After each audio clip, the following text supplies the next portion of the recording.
पटना से एक बड़ी खबर मिल रही है। देखिए, न्यूज 18 की खबर पर मुहर लग गई है। ट्रांसफर पोस्टिंग को लेकर के गाइडलाइन जारी किया गया। शिक्षा विभाग ने गाइडलाइन जारी किया है। अब सॉफ्टवेयर से ही शिक्षकों का ट्रांसफर होगा। फेज वाइज शिक्षकों का ट्रांसफर किया जाएगा। तो बिहार सरकार ने देखिए शिक्षकों के ट्रांसफर और पोस्टिंग की प्रक्रिया को डिजिटल किया है। इससे प्रक्रिया पारदर्शी और तेज भी होगी। तो सॉफ्टवेयर के माध्यम से ट्रांसफर प्रक्रिया जो है वो पूरी की जाएगी। तो जानकारी मिल रही है फेज वाइज शिक्षकों का ट्रांसफर होगा। ट्रांसफर के आवेदन की स्क्रूटनी के लिए 16 पदाधिकारी प्रतिनियुक्त हुए हैं और 4 चरणों में होगा। बीपीएससी और सक्षमता पास शिक्षकों का ट्रांसफर। कुल 1,90,000 शिक्षकों ने आवेदन दिया है और सभी लोगों का जो है वो सॉफ्टवेयर के जरिए ही ट्रांसफर होगा, यानी कि डिजिटल माध्यम से अब शिक्षकों का ट्रांसफर होगा। इससे होगा क्या, ट्रांसपेरेंसी रहेगी। ज्यादा जानकारी के लिए न्यूज 18 संवाददाता रजनीश हमारे साथ जुड़ रहे हैं। रजनीश, देखिए ट्रांसफर पोस्टिंग को लेकर के गाइडलाइन जारी किया गया है, पूरी जानकारी दीजिए। देखिए लक्ष्मी, लगातार बिहार के जो शिक्षक हैं वो इंतजार कर रहे थे और न्यूज 18 पल पल की जानकारी दे रहा था। जो गाइडलाइन जारी होना है इसको लेकर सबसे पहले न्यूज 18 ने जानकारी दी थी और हमारी खबर पर मुहर लग गई है।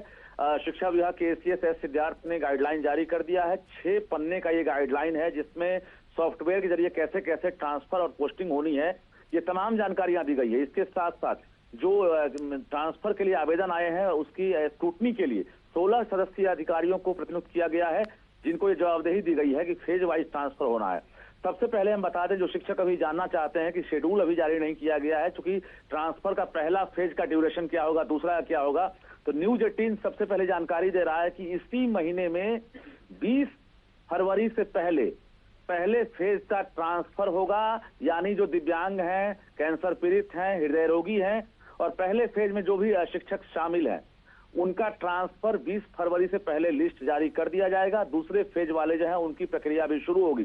तो कुल मिलाकर 31 मार्च तक का ये टारगेट रखा गया है और 31 मार्च तक अगर ट्रांसफर संभव हो जाता है तो निश्चित रूप से मैट्रिक और इंटर के जो इम्तिहान है वो भी खत्म हो जाएंगे और रिजल्ट की बारी रहेगी। रिजल्ट के बाद कहा जाए तो ट्रांसफर भी खत्म हो जाएगा और उसके बाद जो है शिक्षकों की नए स्कूल में पोस्टिंग होगी। एक बड़ा बदलाव किया गया है। जो 10 एप्लीकेशन में जो ऑप्शन मांगे गए थे, शिक्षा विभाग ने नए गाइडलाइन में ये कह दिया है कि अब उस 10 ऑप्शन के बाहर हम शिक्षक को नहीं भेजेंगे। अगर वहां रिक्तियां नहीं होंगी तो शिक्षक जो जहां है वहीं रह जाएंगे, फिर से उनसे दोबारा आवेदन लिया जाएगा। लेकिन जो 10 ऑप्शन है अगर वहां विषयवार रिक्तियां हैं तो उनको चॉइस पोस्टिंग दिया जाएगा। तो कुल मिलाकर इसकी शुरुआत हो गई है और अब रैंडमली जो एक तरह से कहा जाएगी सॉफ्टवेयर के जरिए पोस्टिंग होनी है वो सिस्टम नहीं है। अब जिला शिक्षा पदाधिकारी को अधिकार दिया गया है और जैसे ही वहां से प्रदर्शित होगा स्क्रीन के जरिए तमाम चीजें, जिला शिक्षा पदाधिकारी वहां से ओके दबाएंगे और उसके ओटीपी के जरिए तमाम शिक्षकों का ट्रांसफर होगा। शिक्षा विभाग के एसीएस ने एक बड़ा टारगेट रखा है सिद्धार्थ,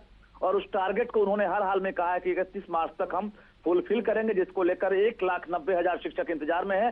जिसमें तमाम जो महिला टीचर जो 400 किलोमीटर 300 किलोमीटर दूर पोस्टिंग उनकी है, सक्षमता वाले हों या बीपीएससी वाले हों, वो प्रभावित हो रहे हैं। तो कहीं ना कहीं बड़ी सौगात बिहार सरकार इस साल देने वाली है और सबसे बड़ी सौगात यही है कि ट्रांसफर की सौगात मिलने वाली है। दूसरी बड़ी खबर यह है कि प्रोबेशन का जो पीरियड है वो भी 1 साल राज्य सरकार ने घोषणा कर दी है। यानी अब इसके बाद जो नई बहाली होगी उन्हें भी अब लंबा इंतजार नहीं करना पड़ेगा। TRE 3 वाले हों या TRE 4 वाले हों या अन्य आयोग से बहाल जो कर्मी है उनके लिए। लक्ष्मी, बिल्कुल रजनीश, तो ये बहुत बड़ी खुशखबरी है शिक्षकों के लिए। बहुत धन्यवाद आपका इन तमाम जानकारियों के लिए। तो ट्रांसफर पोस्टिंग को अब डिजिटल किया गया है जिससे कि पारदर्शी रहे प्रक्रिया।